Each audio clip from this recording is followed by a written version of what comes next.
Это была самая грандиозная битва Средневековья. По числу рыцарей с обеих сторон, по масштабу, по вооружению. В поле под Грюнвальдом сошлись две мощные силы – армия Тевтонского ордена и объединенное войско Польши и Великого княжества Литовского. От исхода сражения зависело будущее Европы.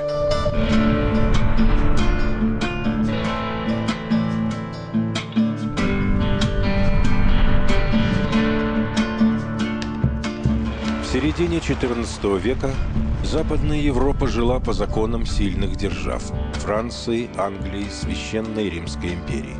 Непрерывные войны, передел территорий, человеческая жизнь окончательно обесценилась. Страшная болезнь – чума – выкосила треть населения Европы. Не щадила никого – ни королей, ни простых людей. А в Восточной Европе в это время набирало силу и могущество Великое княжество Литовское. Она была створена вот тут, на тих мясцінах.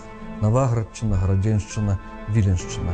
Доволі поздно, бо ў сярэдзіне 13 стагоддзя, якраз для канкрэтных мэтаў узніклі вельмі сур'ёзныя знешнія пагрозы. Татарская, манголо-татарская з поўдню і крыжацкая з захаду.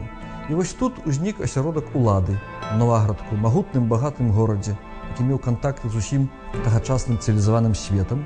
Узнікла улада на чале з Міндаўгам, які па паходжанню балт, але служыў у Новаградку. І гэта дзяржава нарадзілася ў такі шчаслівы момант, што стала магутнай і самай вялікай дзяржавай Европы. Папа Римский Иннокентий IV признал новое государство. Великий князь Миндовк был коронован. Мощный славяно-балтский союз признали в Европе. В него вошли земли стародавней Литвы – Новогрудское, Волковыское, Гродненское, Минское княжество и земли Жамойти. За государством закрепилось название Литва или Великое княжество Литовское. Ужо на першых гадах свайго існавання Вялікае княства Літоўскае было вымушана змагацца проста за выжыванне. Найперш з паўднёвым суседам Галіцка-Валынскім княствам, якое было самым магутным на ўсёй тэрыторыі Русі. Потым яшчэ прыводзілі татараў. І сталася так, што удалося адбіцца. За 100 лет территория Великого княжества выросла вдвое. При великом князе Гедемине в состав княжества вошли Витебская земля и Полесье. При великом князе Ольгерде земли Киева, Чернигова, Подольска, Волыни, Южного Приднепровья, Северщины, а также Брянское и Торопецкое княжество.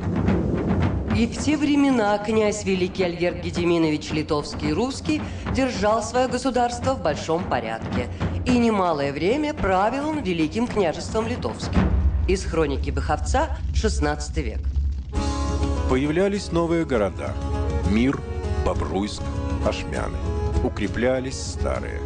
В Полоцке в то время уже проживало около 100 тысяч жителей. Для сравнения, в Париже тогда было менее 300 тысяч, а в Лондоне всего 50. Жители княжества торговали с Византией и Западной Европой. Зерном, смолой, конопляным маслом, льном, воском, медом. В Англию и Францию продавали лес, который сплавляли по рекам к Балтийскому морю. Основные торговые пути проходили через Жамойтию, северо-западные земли Великого княжества на Балтийском побережье. Именно Жамойтия стала камнем преткновения между Великим княжеством Литовским и агрессивным соседом – Тевтонским орденом. Тевтонский орден – рыцарско-монашеская организация, основан в конце XII века в Палестине во времена крестовых походов. В 1198 году орден переместился в Европу, подчинялся Папе Римскому. Главная задача ордена – борьба с язычеством и распространение христианства. Как только Тевтонский орден сумел закрепиться на территории Пруссии, очередь настала для соседних язычников. Это были литовские племена, вернее, племена жемайтов, которые проживали и сейчас проживают на территории нынешней Литовской республики. Тевтонский орден наладил производство любых видов тогдашних вооружений, причем очень хорошего качества. За счет монопольной торговли янтарем, янтарь очень ценился, это все на территории получилось Тевтонского ордена, добывалось, продавалось. Плюс второе, Тевтонский орден сразу же начал на своей территории разведение тяжелых лошадей, так называемых гунтеров, которые использовались как боевые лошади, тяжелые лошади для рыцарей ими.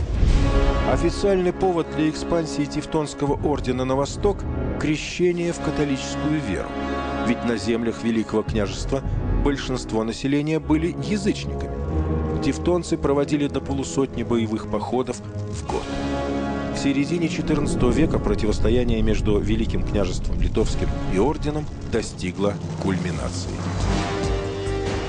Кроме того, с юга независимости княжества угрожали татаро-монгольские орды. На восточные земли претендовали Московское, Тверское и Рязанское княжество. На севере обосновался воинственный Ливонский орден. Положение было критическим. Чтобы спасти Великое княжество, нужен был талантливый и энергичный правитель, который сумел бы объединить все силы для борьбы с врагом.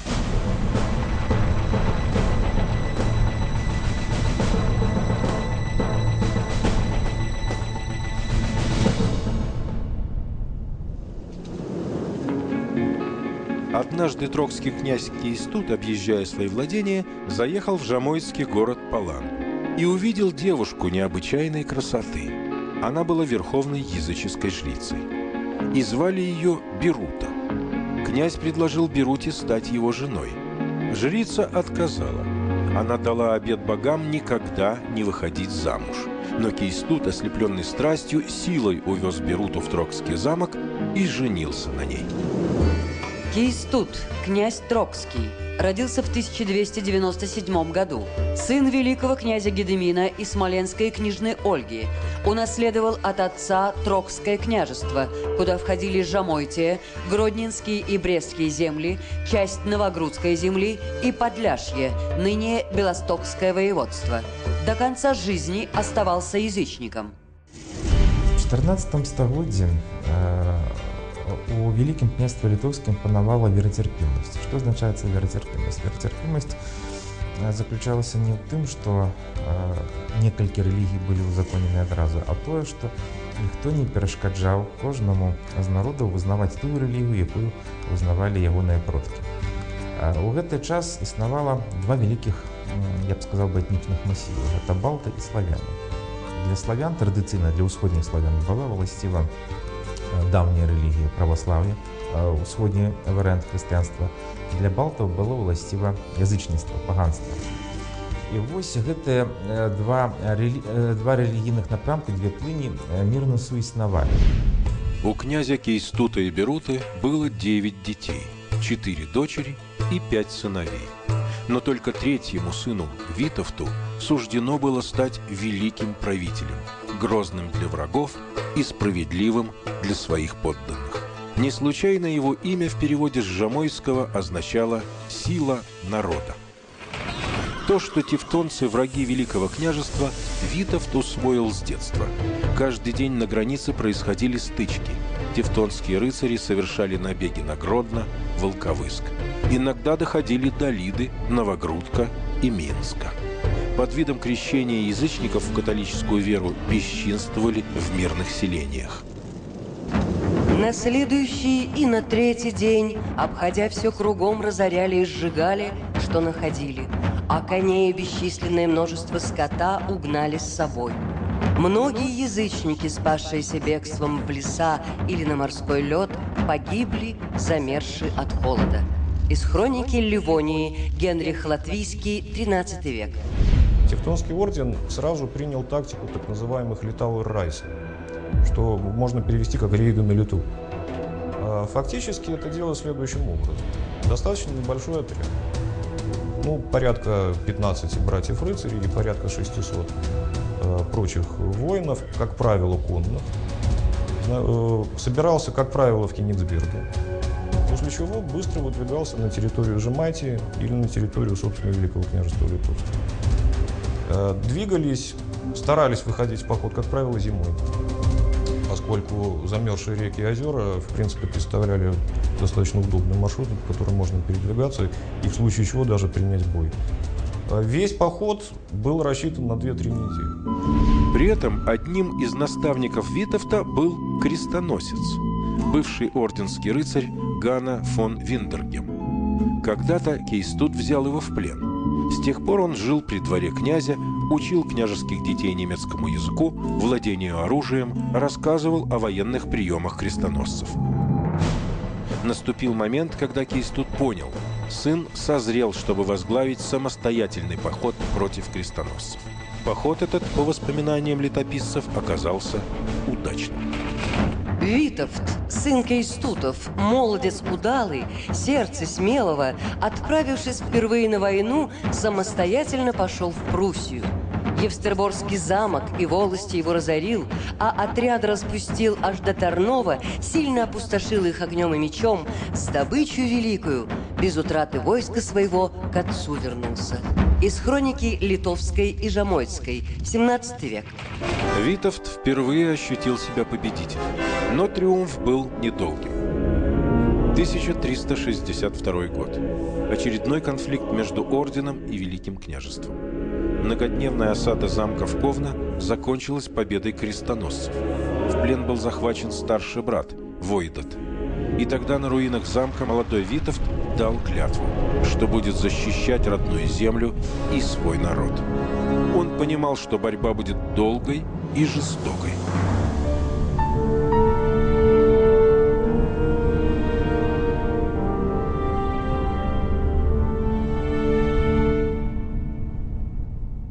Своим лучшим другом Витовт считал двоюродного брата Егайла.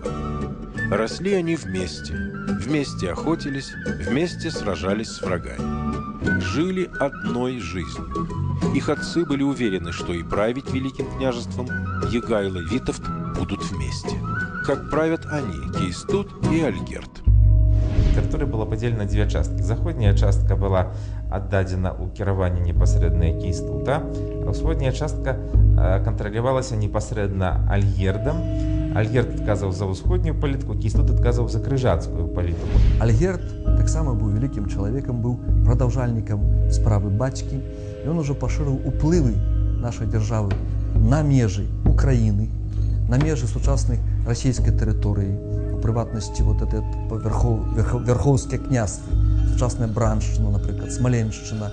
Вось ведаем, што Альгерд паспяхова ваяваў з Масквой і нават прысланіў сваю дзіду да варотаў Крэмля, як знак, што ён сюды яшчэ вернецца і будзе ганяць маскавітаў. Совместное правление себя оправдывало. Во время битвы на Синих водах Альгерд разгромил армии 3 татарских орд и тем самым остановил продвижение монголо-татар в Европу. Несколько раз ходил на Москву. Взять город так и не смог, но зато заключил с Московским княжеством мировое соглашение. Кейстут в это же время защищал западные границы княжества от королевства Польского и Тевтонского ордена. В 1377-м Альгерд умер. В своем завещании он назвал единственным преемником сына Егайла. Кейстут был удивлен и недоволен. Он видел, что Егайло слишком молод и неопытен, чтобы управлять страной, и оказался прав. Государство начало разваливаться. Из состава Великого княжества Литовского вышли Волынь, Подолье, земли Брянска и Чернигова. Тогда Витовт и Кейстут решили взять власть в свои руки. Егайло предпринял ответные действия и обратился за поддержкой к Тевтонскому ордену. Таму ён уступіў у саюз, у змову з крыжакамі, паводле якога крыжакі атрымоўвалі права атакаваць уладанні Кейстута, у той жа самы час не атакаваць уладанні Егайлы. Да Кейстута дайшлі такія чуткі аб сепаратным зговоры, аб сепаратнай змове Егайлы з крыжакамі, але доўгі час ён не хацеў верыць. В августе 1382 года у стен Трокского замка собрались армии Кейстута и Витовта. Воины ждали приказа штурмовать, но князь Кейстут медлил. Все это время Витовт уговаривал отца сесть с Егайло за стол переговоров, и Кейстут согласился. А когда приехали в Вильно, то князь Великий Егайло своего дядю, великого князя Кейстута, заковал и послал в Крево. и посадил в башню, а князя великого Витовта оставил еще в Вильно. И там, в Крево, на 5-ю ночь великого князя Кейстута удавили каморники великого князя Егайлы. Такой был конец великого князя Кейстута.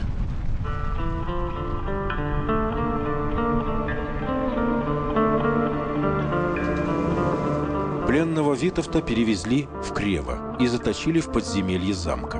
Витовт понимал, что его ждет участь отца. Но однажды дверь подземелья отворилась, в тюрьму вошли две женщины. Жена Витовта Анна и ее служанка Алена. Анна предложила Витовту переодеться в платье служанки и бежать. План сработал.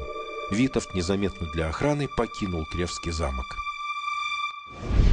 Великая княгиня Анна, дочь смоленского князя Святослава Ивановича, в 1378 году вышла замуж за князя Витовта, родила ему двух сыновей – Ивана и Юрия. При княгине Анне двор Витовта стал по-королевски блестящим. В замках устраивались светские приемы, где подавались изысканные блюда, лучшие греческие и рейнские вина. Анна играла на клавикордах. Благодаря ей при дворе Витовта появились музыканты, шуты и жонглеры. Она и вправду была редкой женщиной. Сделала все, чтобы спасти мужа.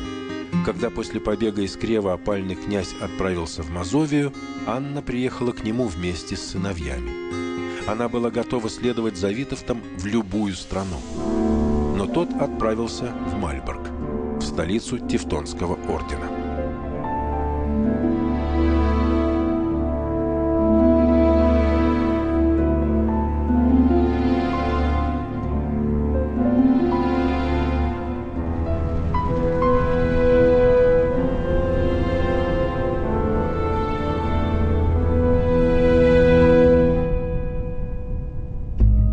Тевтонскому ордену вражда братьев Витовта и Егайла была выгодна. Поэтому глава ордена, великий магистр, принял у себя князя Витовта и поддержал его в попытках отомстить Егайла за смерть отца.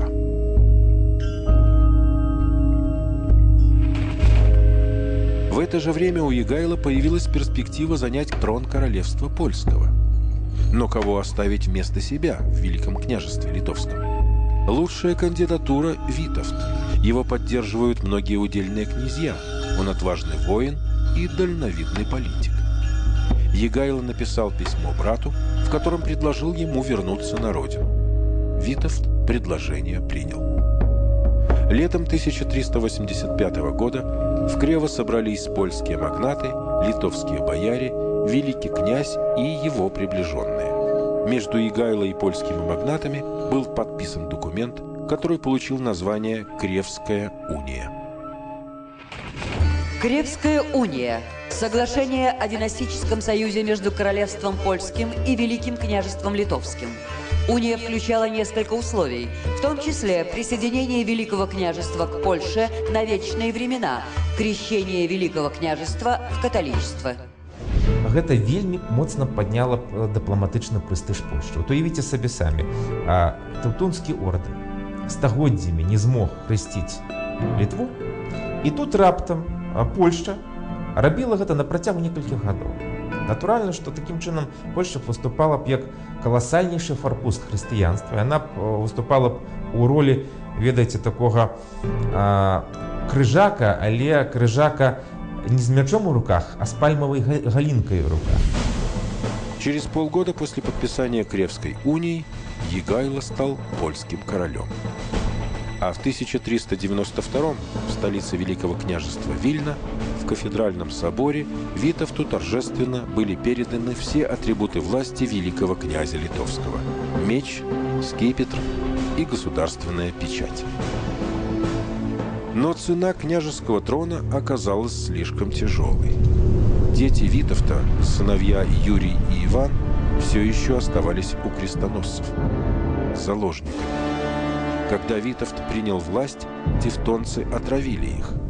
Правда, заявили, что детей великого князя погубили не они, а измена Витовта ордену.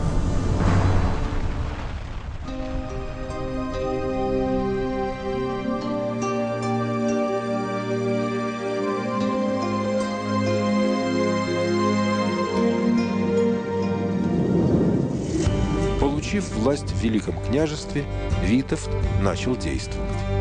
Он выдал свою дочь Софью за московского князя Василия Дмитриевича и тем самым обезопасил границы княжества на востоке.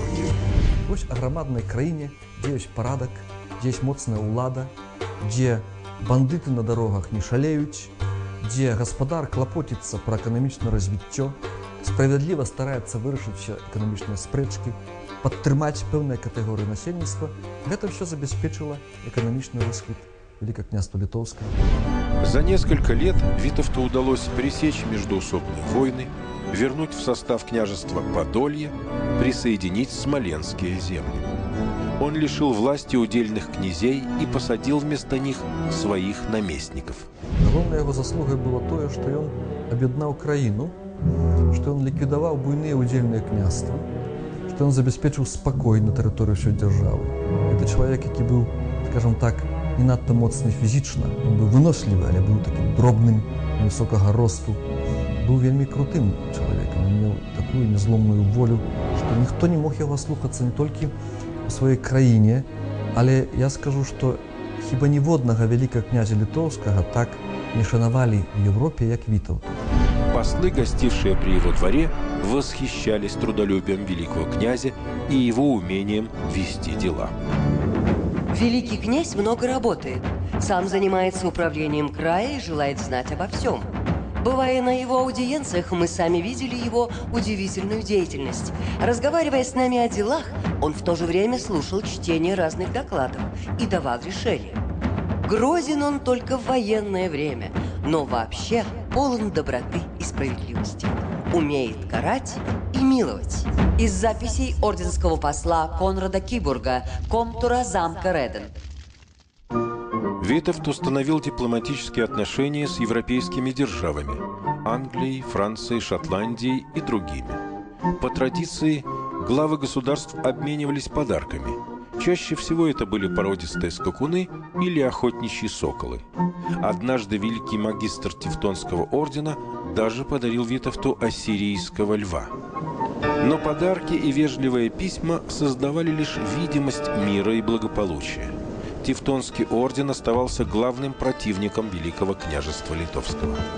Вопрос Жамойти, на которую претендовали и те, и другие, оставался открытым. Орден лишь ожидал удобного момента, чтобы взять свое. И такой момент настал.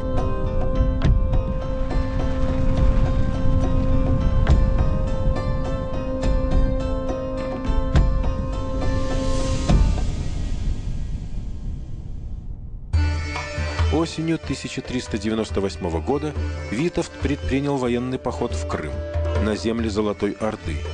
Ему удалось легко взять город Кафу, Феодосию.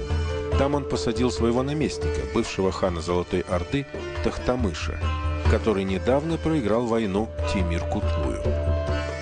«Верни мне ханский престол», — умолял Тохтамыш, «а причерноморские земли можешь забрать себе». Витовт пригласил, так сказать, к себе на место жительства, предоставив, так сказать, татарам, значит, проигравшим вот это вот противостояние в Диком поле и в Крымском ханстве, пригласил и предоставил возможности вот, место жительства, не вмешиваясь в их религию, значит, и так далее, на территории современной Беларуси.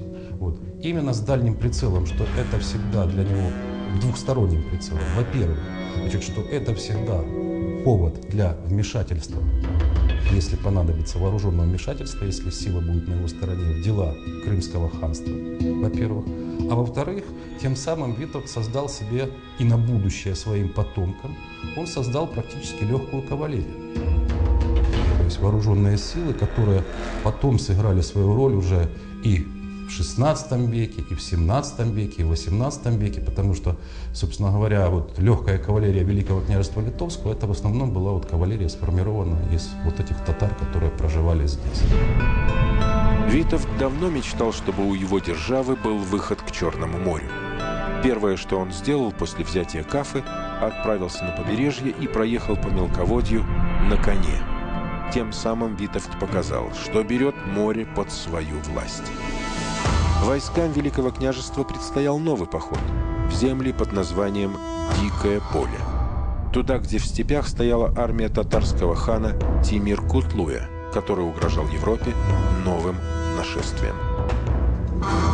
Для войны с Золотой Ордой Витовт собрал все силы. Его армия насчитывала 70 тысяч человек. Татарское войско было значительно больше – 200 тысяч воинов. Но Витовт не сомневался в победе.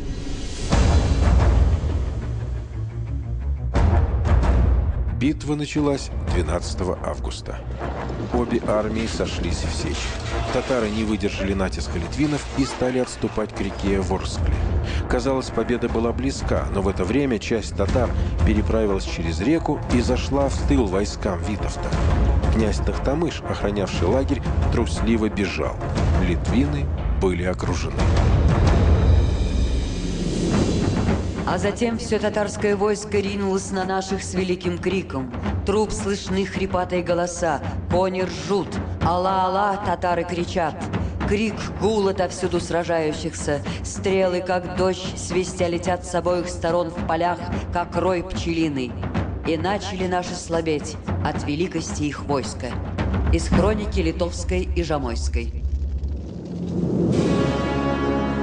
Поражением Витовта тут же воспользовались его противники. В первую очередь Тевтонский орден. В 1401 году крестоносцы вторглись на земли Великого княжества Литовского. Витовт вынужден был отдать тевтонцам Жамойтию. Но он был уверен, это еще не конец.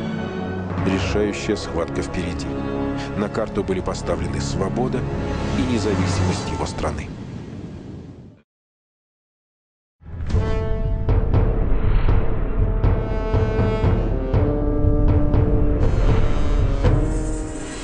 В 1408 году Европу наводнили письма из Жамойтии. Жители жаловались европейским королям и папе римскому, что новые хозяева, тевтонцы, ведут себя крайне жестоко по отношению к местному населению. Душат непомерными налогами, принудительно обращают в католичество, вешают на столбах за малые провинности, жгут целые деревни.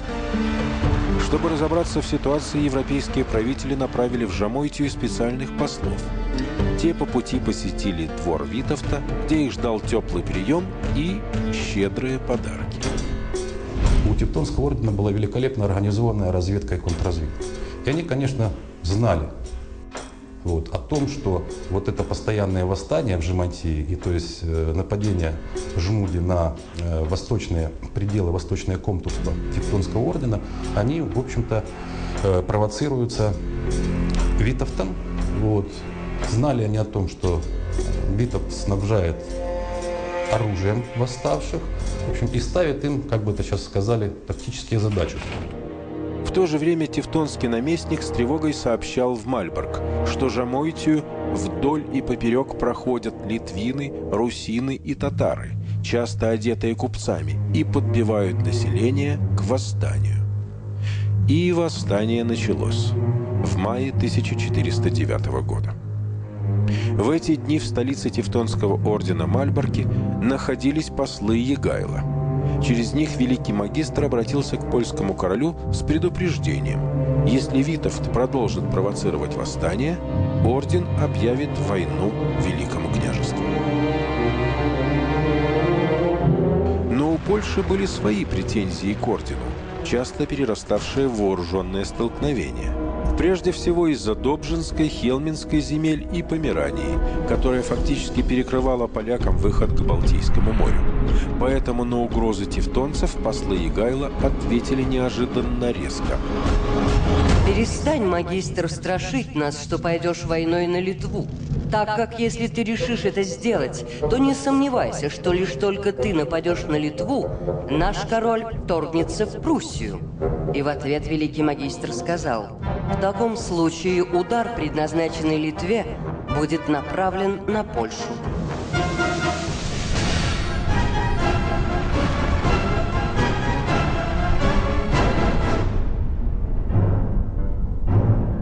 Война, которую впоследствии назвали Великой, началась 6 августа 1409 года.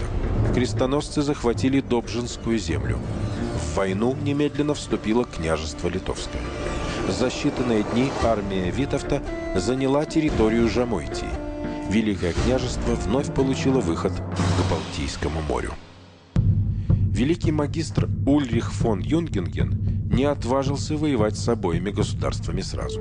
Он заключил перемирие с Польшей и обратился к европейским правителям с просьбой рассудить спор, кому должна принадлежать Добжинская земля – Польше или ордену. Арбитром выступил чешский король Вацлав IV. И еще до суда тевтонские посланцы привезли королю 60 тысяч флоринов, так сказать, за дружеское посредничество.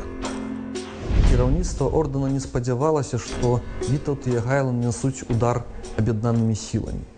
Яно спадзявалася весці вайну на два фронты і было да гэтага гатовае. У чым прычына гэтай упэўненасці у сваёй моцы тэўтонскага ордэну? Па-першае, краіна гэта была хоць невялікая, але вельмі багатая. Яны за некалькі стагоддзяў добра загаспадарылі эту зямлю. Па-другое, яны карысталіся ваеннай падтрымкай усяго заходнееўрапейскага рыцарства. Так званыя рыцары-госці штогод прыязджалі вялікімі почтамі і ішлі на паганцаў, на язычников. Однако великий магистр просчитался. Витовт понимал, что только объединив силы Литвы и Польши, можно навсегда покончить с агрессивным соседом. В декабре 1409 года в Бресте состоялась тайная встреча Витовта и Ягайла. 9 дней шли напряженные переговоры. И, наконец, братьям удалось преодолеть большинство разногласий. На военном совете была продумана крупномасштабная операция по разгрому Тевтонского ордена. План предусматривал поход на столицу ордена Мальборг и решающее сражение на территории ордена. В Великом княжестве Литовском и в Польше началась масштабная подготовка к военным действиям. В Беловежской пуще шла охота на диких зверей. Их мясо солили, коптили и складывали в бочки. Заготовленный провиант сплавляли по рекам Нареву, Западному Бугу и Висле в Плотск, где были устроены склады для предстоящего похода. Там же в Плотске организовали склад военного вооружения. Было начато строительство никогда еще доселе невиданного навесного моста на лодках. А зрабіць пантонны мост у тыя часы праз раку шырынёй 500 метров, пераправіць абоз з коньмі дастаткова палахлівымі, без папярэдняй падрыхтоўкі, без доўгай трэніроўкі. Гэта сапраўды была справа неверагоднай. І нездарма, калі магістру тэўтонскага ордэна данеслі, што такі мост будуецца, магістр не паверыў. Ён сказаў, што па ягоных звестках Ягайла блукае каля Віслы і шукае броду. І многіх людзей ужо з польскага войска патанула ўжо у Вісле. Ён папросту не паверыў, што такое магчыма. К войне готовился и Тевтонский орден. Великий магистр искал союзников по всей Европе. Для участия в крестовом походе против язычников в Мальборг устремились добровольцы. К тому же орден активно вербовал наемников. На всех территориях ордена, то есть в Прибалтике, в Пруссии, в Германии, в Италии и в Венгрии, насчитывалось примерно от 500 до 700 братьев-рыцарей по разным оценкам. Для тогдашней Европы это число было просто огромно, потому что во всей Англии, предположим, на тот момент было не более 2000 рыцарей. Но если те существовали каждый по себе, эти были спаяны в единое целое, готовы были по первому приказу явиться по знамену магистра. В феврале 1410 года чешский король Вацлав наконец рассудил спор между Польшей и тевтонцами. Когда он начал оглашать приговор по-немецки, поляки все поняли и в знак протеста покинули Прагу. Никто не сомневался, что продолжение войны неизбежно. Срок мирного договора между Польшей и орденом истекал в конце июня, когда рожь поспеет, как писалось в тексте договора. Но тевтонские рыцари вероломно нарушили условия перемирия.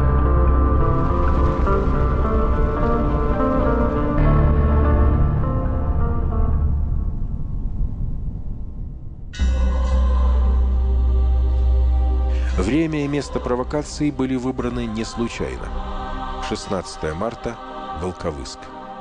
В этот день верующие праздновали вербное воскресенье. По традиции воины не брали в руки оружие. Общение с Всевышним невозможно с мечом в руке. Рыцари ордена хорошо знали об этом. Они внезапно напали на город именно в этот день. У крыніцах ёсць звесткі пра тое, што Вітаўт тады ледзь уратаваўся, ледзь, скажам так, не трапіў у палон да крыжакаў. Хоць многія нюансы, звязаныя з гэтай падзеяй, з'яўляюцца плёнам мастацкай фантазии авторов. Великий князь выступил в решающий поход из Гродно во главе Гродненской хоругви. Перед походом воины помолились в Калужской церкви, а затем лесными дорогами двинулись к истокам реки Нарев. Это было место встречи всех полков Великого княжества Литовского – Волковыского, Пинского, Оршанского, Стародубского, Смоленского и других. Всего 40 хоругвий, около 15 тысяч человек. Хоругвь – подразделение в рыцарском войске средневековой Польши и Литвы. В составе хоругви могло быть от 30 до 200 конников. Подразделялись наземские, в состав которых входило рыцарство определенной земли, родовые, объединяло представителей одного рода, и надворные, гвардия монархов и магнатов. У Нарева к армии Великого княжества Литовского присоединились хоругви Великого Новгорода, Молдавии и татарского хана Джелал-ад-Дина. Объединившись, они двинулись в Мазовию. До последнего момента Витовт всячески скрывал, что его армия собирается объединиться с польским войском. Союзники адразу рабілі удары ў некалькіх напрамках, дэзарыентуючы тым самым крыжакаў, і ў выніку да самага апошняга часу практычна тэўтоны не ведалі, да якога месца і куды будуць рухацца войскі саюзнікаў. Такім чынам гэта дала магчымасць Вітаўту і Ягалу выйграць час і прасунуцца досыць далёка ў глыб варожай тэрыторыі, і непасрэдна яны сутыкнуліся ўжо з крыжакамі толькі ў раёне Кужэнтніка населенного пункта. На стороне поляков воевали добровольцы и наемники из Венгрии, Чехии, Моравии и Сербии. В составе польской армии насчитывалось 51 хоругвь, из них 7 украинских. Армии Польши и Великого княжества Литовского встретились недалеко от города Червенска. Переправившись через Вислу, оказались на территории ордена. Огромная армия двинулась по направлению к Мальборку. Магистр Тевтонского ордена до последней минуты не верил, что Витовт и Егайло сумели договориться. А когда узнал, что объединенные войска уже находятся на территории Пруссии, было поздно.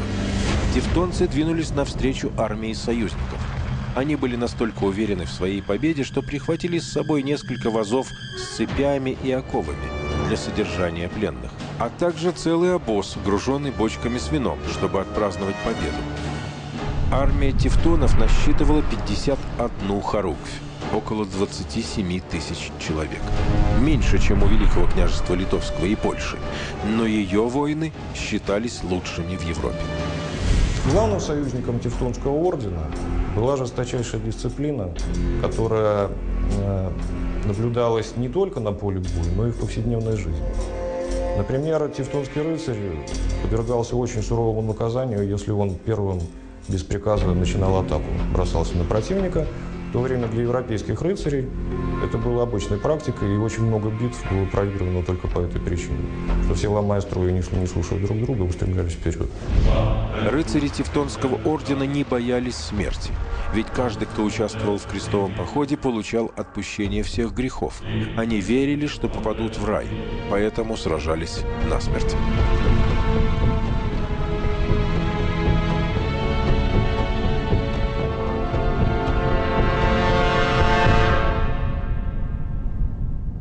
«15 июля 1410 года армии Тевтонского ордена и Объединенная армия Великого княжества Литовского и Королевства Польского расположились на позициях между городом Таннебергом и деревней Грюнвальд. Посланники Тевтонского ордена вручили Егайло и Витовту 2 оголенных меча. Это был рыцарский вызов. Обнаженный меч означал смерть, вонзенный в землю – вызов на смертный бой. Великий магистр передал Егайло и Витовту устное послание. «Не прячьтесь по лесам и болотам, выходите на битву. Если вам мало места на поле, то мы можем отойти». И первые шеренги тевтонов отошли назад, на возвышенность.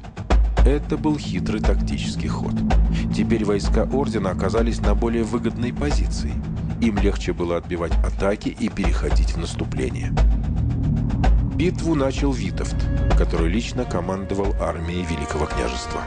По его приказу татарская конница стремительно атаковала левый фланг крестоносцев. Основной способ поражения – это были либо стрелы из луков, либо болты, как так называли стрелы, металлические из арбалета. Но пока арбалет – это, конечно, страшное оружие, пробивавшее любые доспехи, да, то есть даже самого тяжело вооруженного рыцаря, то есть это поражали. Но пока арбалетчик успевал сделать один выстрел, и, кстати, вот стрелковая, как бы сейчас сказали, часть тевтонского ордена, это были именно арбалетчики. Вот, пока арбалетчик успевал делать один выстрел стрелой, татарин успевал выпустить за этот момент, причем на полном скаку, на скачущего коня, успевал выпустить 5-6 стрел. Причем стреляли настолько точно, что могли попасть в прорезь шлема, то есть забрало шлем. То есть вот, причем с дистанции в 200-300 шагов. Но легкая кавалерия татар не смогла преодолеть железный заслон тевтонцев. Татары отступили.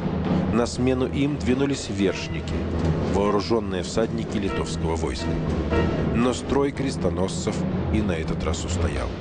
Примерно через час маршал Валенрод отдал приказ рыцарям идти в атаку. Под натиском закованных в броню рыцарей литовские вершники стали отступать. Крестоносцы двинулись за ними, а навстречу им устремились полки 2-й и 3-й линии Витовта.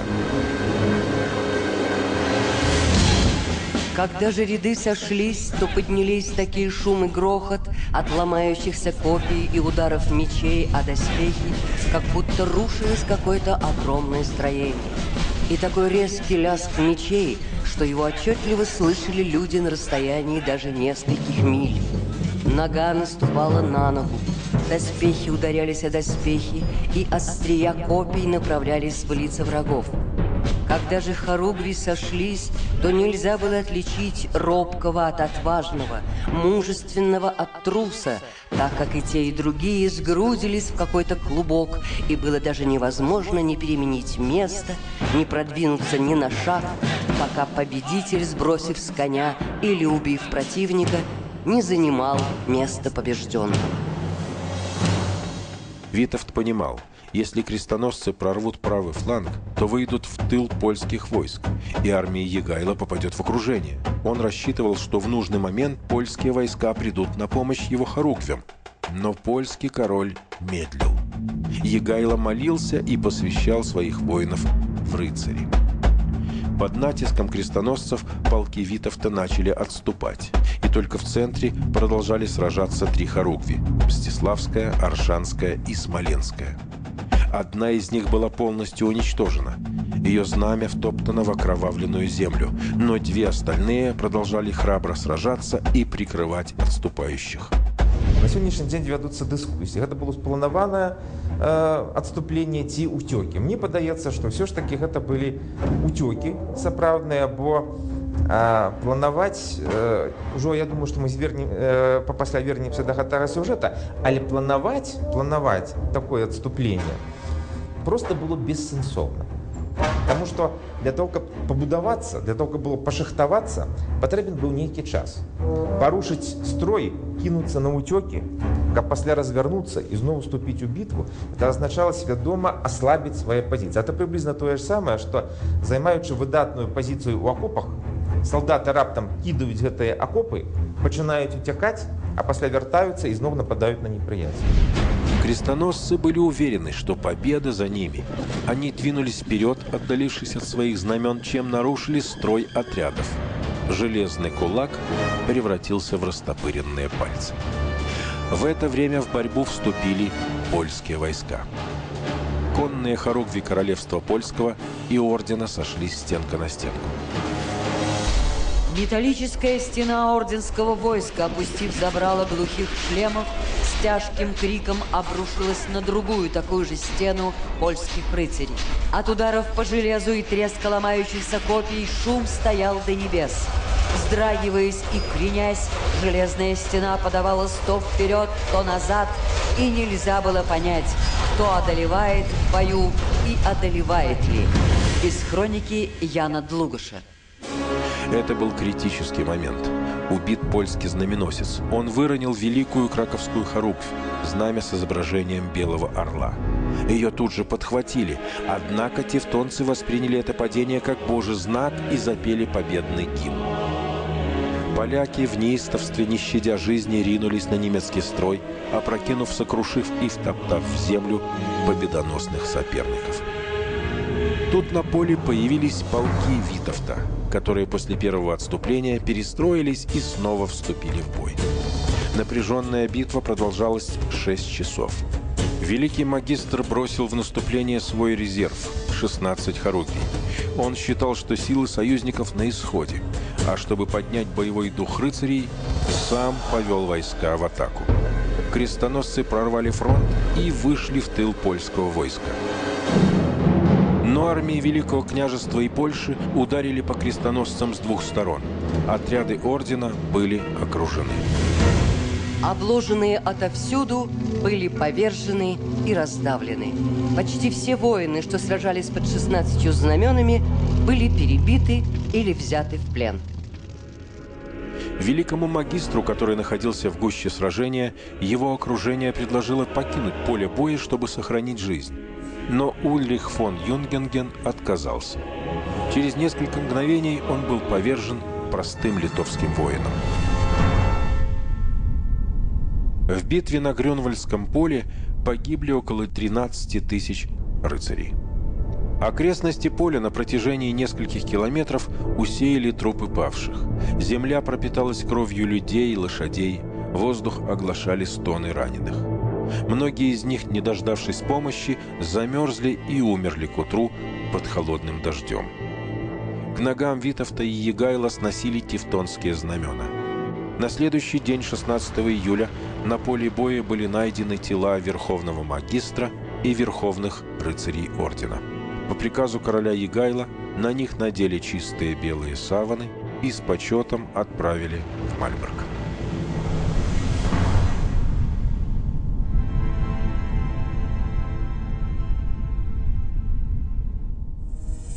После победы на Грюнвальдском поле войско союзников двинулось по направлению к Мальборгу. Большинство городов Пруссии уже сдалось победителям, и лишь столица Тевтонского ордена готовилась к обороне. Когда объединенная армия подошла к Мальборгу, там их ждало почти 4000 человек. Начался обстрел замка, но мощные оборонительные укрепления были неприступны. Несмотря на уговоры Егайла, Витовт снял осаду и увел свои войска. Через 2 дня ушло и польское войско. Мальборг остался в руках тевтонцев. Государство крестоносцев не погибло. Вітовт быў палітыкам, які мысліў стратэгічна. Ордэн быў галоўным ворагам, дзеля гэтага можна было аб'яднацца з Польшай, каб яго знішчыць, але ці выгодна было Вялікаму княству літоўскаму поўнае знішчэнне ордэна? Не. Занадта ўзмацнялася польскае каралеўства, і Гайл уже мог бы диктовать волю Витовту. 11 февраля 1411 года в Торуне был заключен мир между Тевтонским орденом с одной стороны, Польшей и Великим княжеством с другой. В результате этого договора орден пошел на значительные территориальные уступки. Отказался от Жамойтии и Етвяжских земель в пользу Великого княжества Литовского. Польскому королевству вернули Добжинскую землю. Однако Гданьское Поморье и Хелминская земля остались в границах Тевтонской державы. После Грюнвальдской битвы начался расцвет политического могущества Великого княжества Литовского. Витовт стал одним из самых влиятельных правителей Европы.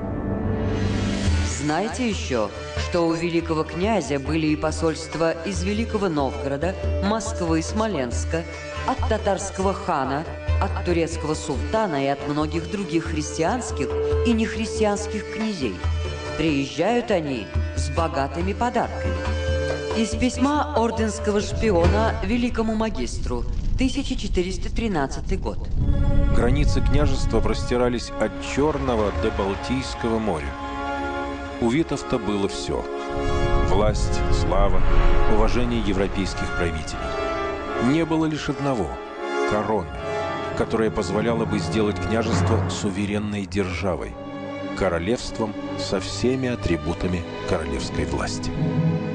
О своем желании короноваться Витовт заявил в 1429 году на съезде в Луцке, где присутствовали европейские короли и послы многих стран и княжеств.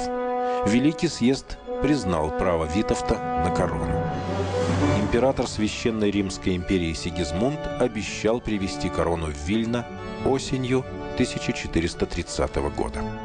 На коронацию, которая была назначена на 8 сентября, собрались гости из разных стран: московский князь Василий, Тверской, Рязанский, Мазовецкий князья, крымский хан, молдавский господар, магистр Ливонского ордена, послы византийского императора.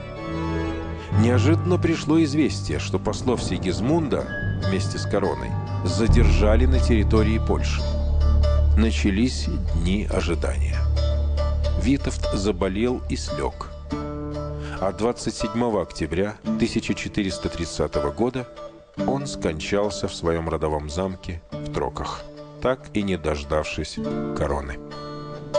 Страна, которая еще недавно считалась одной из самых сильных в Европе, на глазах начала разваливаться. И тогда стало очевидно: могущество Великого княжества держалось только на одном человеке – великом князе Витовте.